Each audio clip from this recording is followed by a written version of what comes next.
नमस्कार, मैं हूं अनुराधा प्रसाद। राजनीति की नब्ज पहचानने वाले इससे इनकार नहीं कर सकते कि 14 फरवरी को पुलवामा हमले और 1 मार्च को विंग कमांडर अभिनंदन वर्तमान की पाकिस्तान से रिहाई के बीच देश की राजनीतिक फिजा बदल चुकी है। 2 हफ्ते के समय में ही सत्ताधारी बीजेपी फ्रंट फुट पर है। 14 फरवरी को पुलवामा अटैक से पहले ऐसी स्थिति नहीं थी। लोकसभा चुनाव के ऐलान से पहले केंद्र की नरेंद्र मोदी सरकार कई मोर्चों पर विपक्ष के निशाने पर थी। राफेल, बेरोजगारी, राम मंदिर, विकास, एनपीए, प्रियंका गांधी की राजनीति में एंट्री और उत्तर प्रदेश में समाजवादी और बहुजन समाज पार्टी का गठबंधन के कारण बीजेपी भारी दबाव में थी। लेकिन पुलवामा अटैक और उसके बाद तमाम घटनाक्रमों ने देश का राजनीतिक माहौल बदल दिया है। ऐसा साफ दिख रहा है कि आने वाले लोकसभा चुनाव में पुलवामा अटैक और उसके बाद केंद्र की नरेंद्र मोदी सरकार के एक्शन चुनावी महाभारत में गूंजेंगे। लेकिन साथ ही यह भी पूछा जाएगा कि पुलवामा अटैक और उसके बाद की घटनाओं में केंद्र ने कैसी भूमिका निभाई।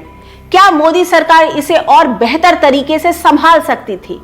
क्या राष्ट्रीय सुरक्षा और राजनीति को जोड़ने की कोशिश हो रही है? मोदी सरकार का अटैक और विपक्ष के सवाल दोनों आमने सामने होंगे। तो क्या इसी मंथन से अगले चुनावी नतीजे निकलेंगे? अगले आधे घंटे में मैं इससे जुड़े पहलुओं और सवालों से आपको रूबरू कराऊंगी।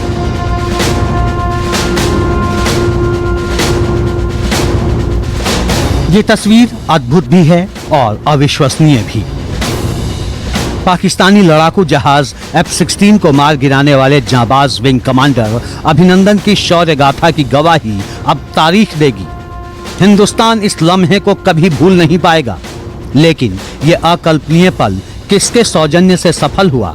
पाकिस्तान से भारी तनाव के बीच 36 घंटे के भीतर विंग कमांडर अभिनंदन की नामुमकिन वापसी किसकी वजह से मुमकिन हुई? अब दौर इस बात का शुरू होगा। लोकसभा चुनाव की घड़ी में यह पिक्चर सामने आएगी, क्योंकि पायलट अभिनंदन की वतन वापसी से पहले ही इसका पायलट प्रोजेक्ट सामने आ चुका है। अभी एक पायलट प्रोजेक्ट हो गया।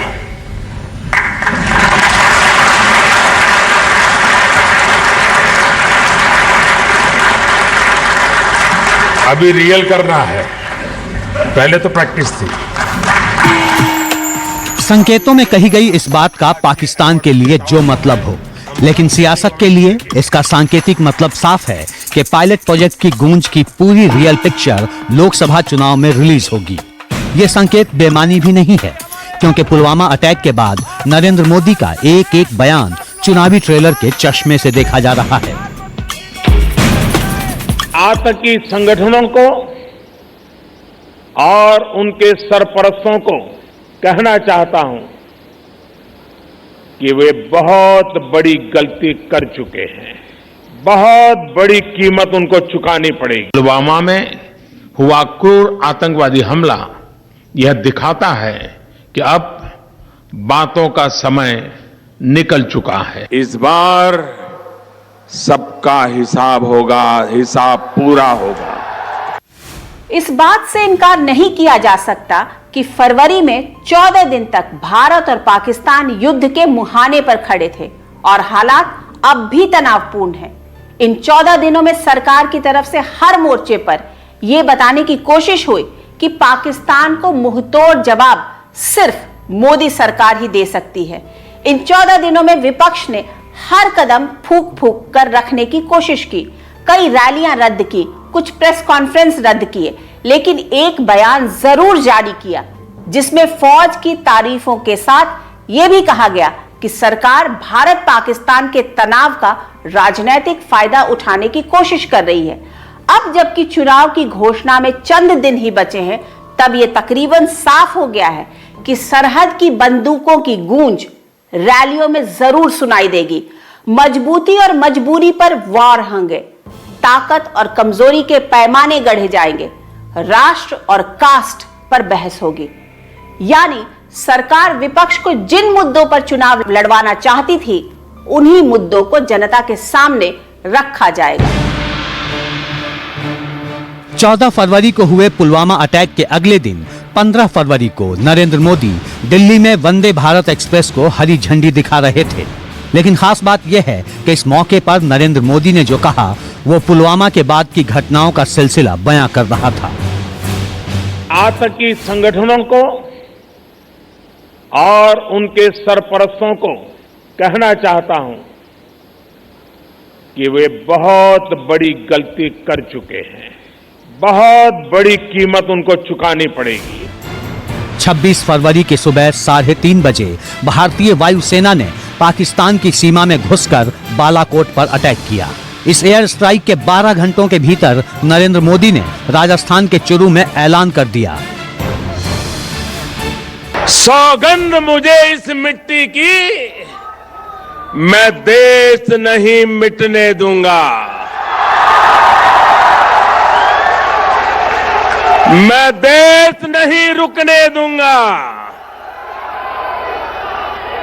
मैं देश नहीं झुकने दूंगा। खास बात यह थी कि चुरू की जनसभा के लिए मंच का पूरा थीम पुलवामा हमले की शहादत से सजा था। पुलवामा में शहीद जवानों की तस्वीर मंच के बैकग्राउंड में लगाकर नरेंद्र मोदी ने साफ संकेत दिया कि 2019 के लोकसभा चुनाव की पृष्ठभूमि में पुलवामा की शहादत होगी। मैं देशवासियों को विश्वास दिलाता हूं कि देश सुरक्षित हाथों में है। क्या युद्ध का चुनाव पर असर पड़ता है, ये तो शोध का विषय है, लेकिन इस बात में कोई शक नहीं कि जब जब सामने दुश्मन पाकिस्तान होता है, जब जब पाकिस्तान से तनाव और जंग के हालात पैदा होते हैं, तब तक देशभक्ति की भावनाएं उफान पर होती हैं। आज पुलवामा अटैक, बालाकोट में एयर अटैक और विंग कमांडर अभिनंदन की पाकिस्तान से रिहाई के बाद देशभक्ति की भावना परवान पर है। क्या यह भावना प्रधानमंत्री मोदी के पक्ष में उस वक्त भी उतनी ही उफान पर होंगी जब देश की जनता वोट डालने निकलेगी?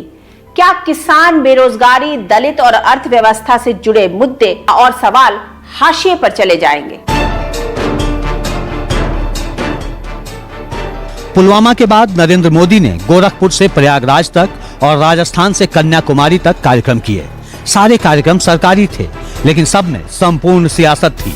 हर सभा या कार्यक्रम में विपक्ष पर वार था।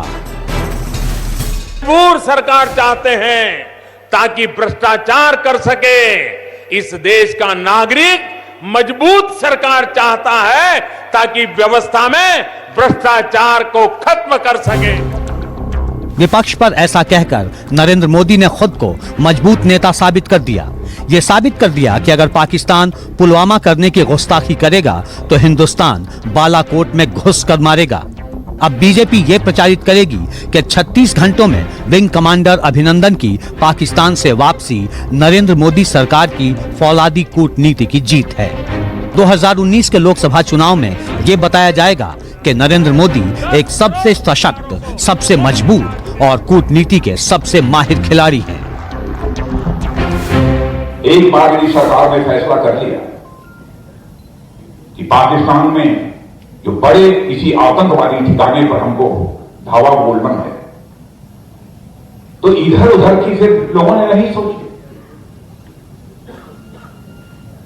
और वह पाकिस्तान की धरती पर जाकर एक बड़े, जहां पर कि लगभग 300 के आसपास आतंकवादी रहते थे, प्रशिक्षण प्राप्त करते थे, उस ठिकाने को धराशायी करने में, समाप्त करने में कामयाबी हमारे जवानों ने हासिल की। आपका ये जोश मैं भली भांति समझ रहा हूं।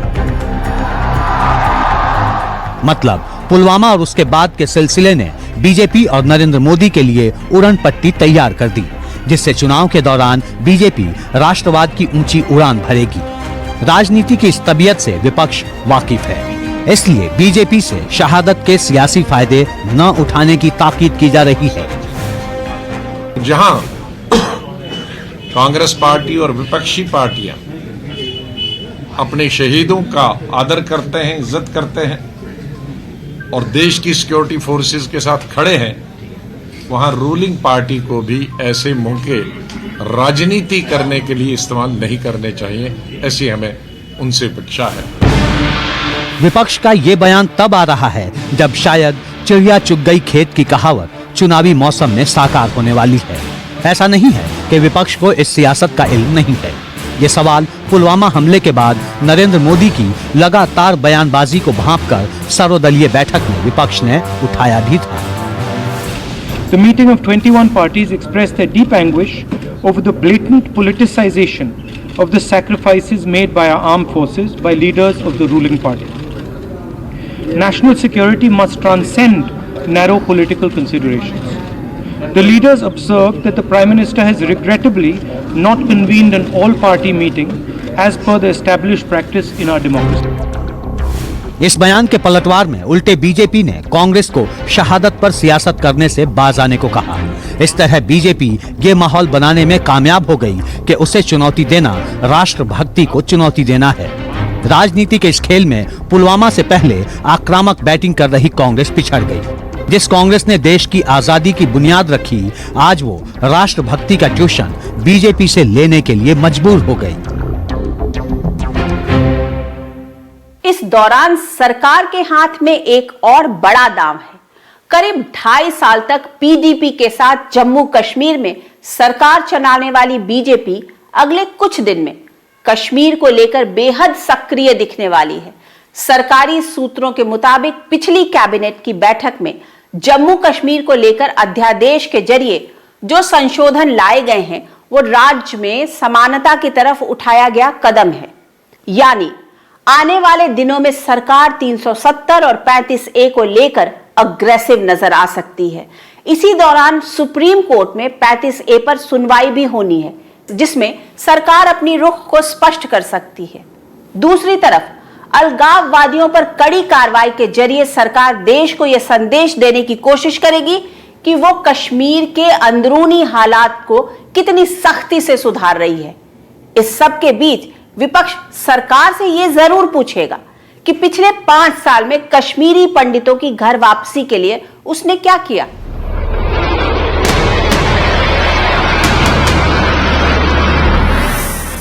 सात दशकों से भारत पाकिस्तान के बीच तनाव का असल केंद्र जम्मू कश्मीर है।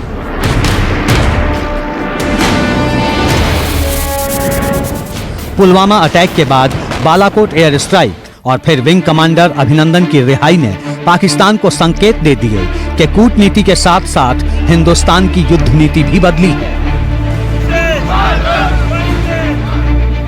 इस कड़ी में अब नरेंद्र मोदी सरकार ने पाकिस्तान से तनाव की पृष्ठभूमि में 3 बड़े फैसले लिए।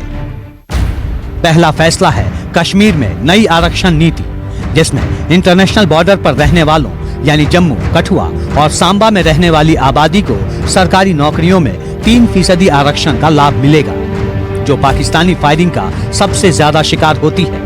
पहले यह सुविधा लाइन ऑफ कंट्रोल के पास रहने वाली आबादी को मिलता था। इसके अलावा प्रमोशन में SC को 8% और ST को 10% आरक्षण का फायदा मिलेगा, जो पहले नहीं मिलता था। और पूरे राज्य में 10% आरक्षण आर्थिक रूप से कमजोर लोगों को मिलेगा, जैसे देश के बाकी हिस्सों को मिलेगा।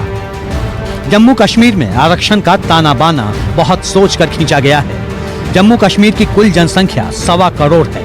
इसमें 54 लाख आबादी जम्मू क्षेत्र में रहती है।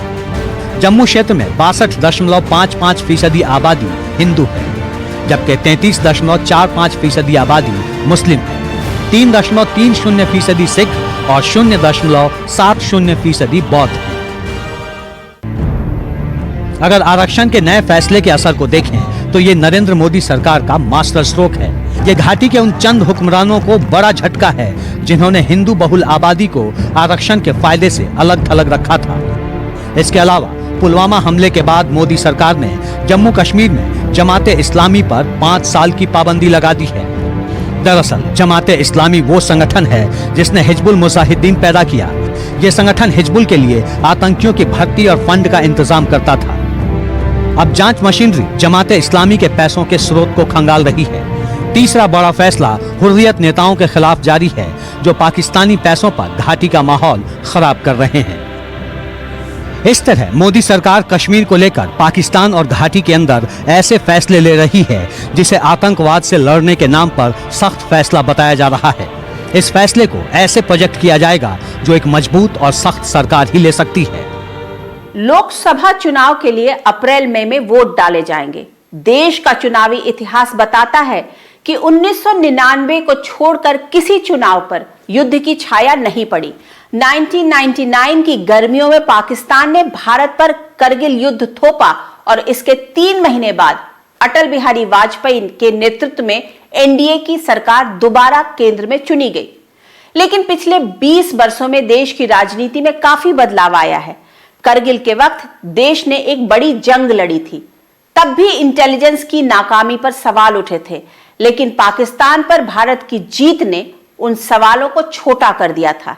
ऐसे ही कुछ हालात 2009 के चुनाव के पहले भी थे। तब एक के बाद एक कई आतंकी हमले हुए और 26 नवंबर 2008 को तो आतंकियों ने देश की आर्थिक राजधानी पर ही हमला बोल दिया था। लेकिन उस बार कोई युद्ध नहीं हुआ।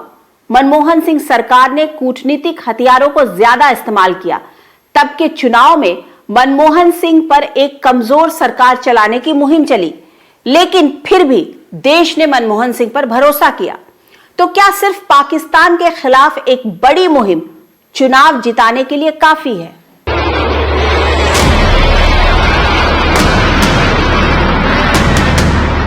क्या युद्ध के माहौल का असर चुनाव नतीजों पर पड़ता है?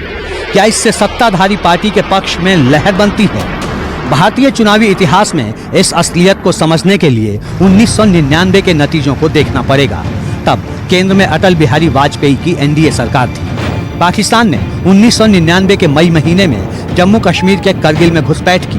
भारतीय सेना ने अपने शौर्य और पराक्रम से युद्ध के मैदान में पाकिस्तान को फिर पटखनी दी।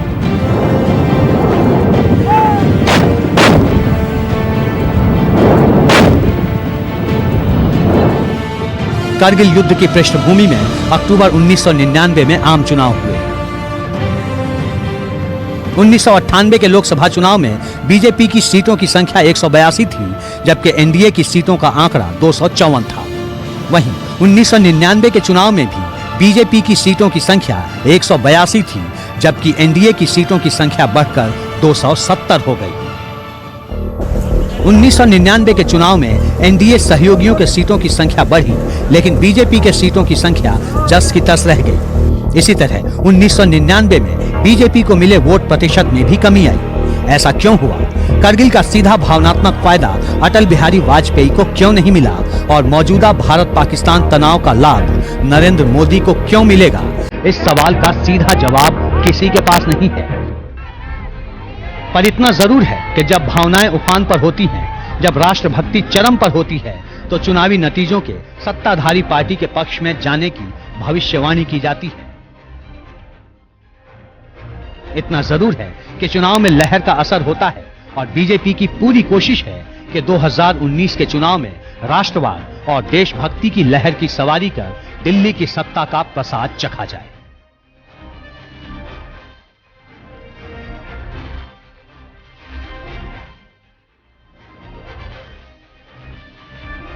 मोदी सरकार पर आरोप लगता है कि वो पिछले 5 साल से चुनावी मोड में है। उधर विपक्ष की दिक्कत ये रही है कि वो एकजुट होकर इन 5 सालों में कुछ ही मौकों पर मोदी के खिलाफ लड़ पाई है। चुनौती मोदी से ज्यादा विपक्ष के लिए है। मोदी के पक्ष में एक राष्ट्रवादी हवा है, तो दूसरी तरफ विपक्ष को अपने अंक गणित पर भरोसा। मोदी की कैंपेन शुरू हो चुकी है, विपक्ष की कैंपेन का शुरू होना बाकी है, यानी असली मुकाबला दिखना अभी बाकी है। आज के इस एपिसोड में इतना ही। हम फिर हाजिर होंगे किसी नए मुद्दे के साथ। तब तक के लिए नमस्कार और आप देखते रहिए न्यूज़ 24।